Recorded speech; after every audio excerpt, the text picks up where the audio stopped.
click that link to go ahead and get in there and be patient with us because we're going to bring you up, but it does take us time. Be patient. It's crazy thing, guys. We got 3,600 people live right now, so it's really going crazy.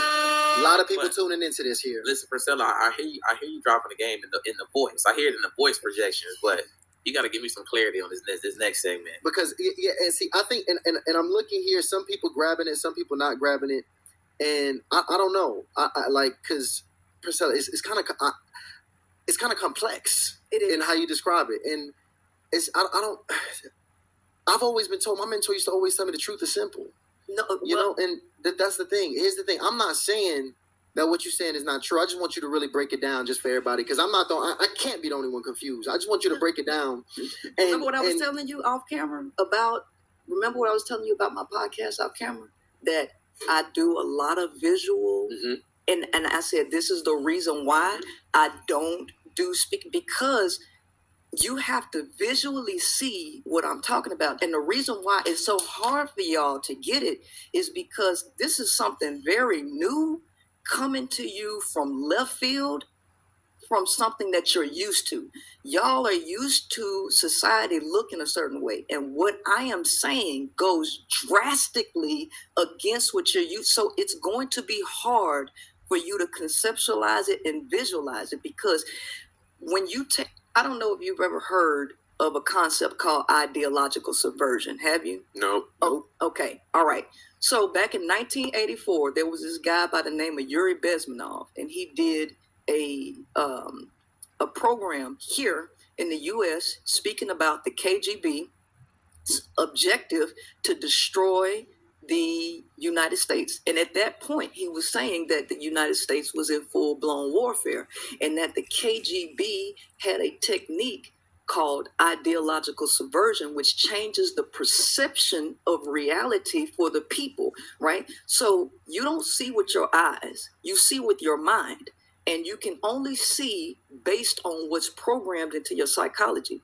In order to shift the perception of the people, there is a technique to do it. And it takes about 25 years to run this whole thing. So there are 4 steps to ideological subversion: demoralization, destabilization, crisis, and then normalization. What has been normalized ain't necessarily natural.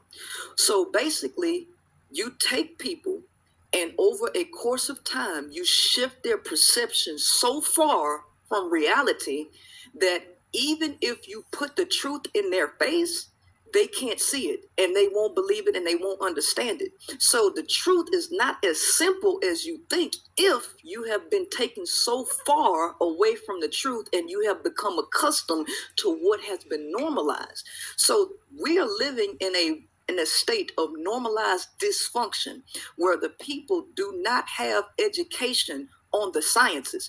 People don't have education on the biological sciences. They don't have education on sociology. People are inundated with entertainment and inundated with information that they cannot decode. So because we lack information on such things like ideological subversion, we lack education on the biological sciences, we get caught up into philosophical beliefs that really hold no weight in reality, because they always say if was a fifth, we'd all be drunk. So I don't do coulda, shoulda, wouldas, and ifs. I base things on what is, and then we look at the data and the actual facts that lead up to the effects. So we go into root cause analysis, and then we analyze the effects, and that all comes in science. So we can say we should do this, but clearly that ain't working, because we've been saying the same thing for the last 50 years, and it still ain't working. So check this out real quick. Here's what I want to do before we go ahead.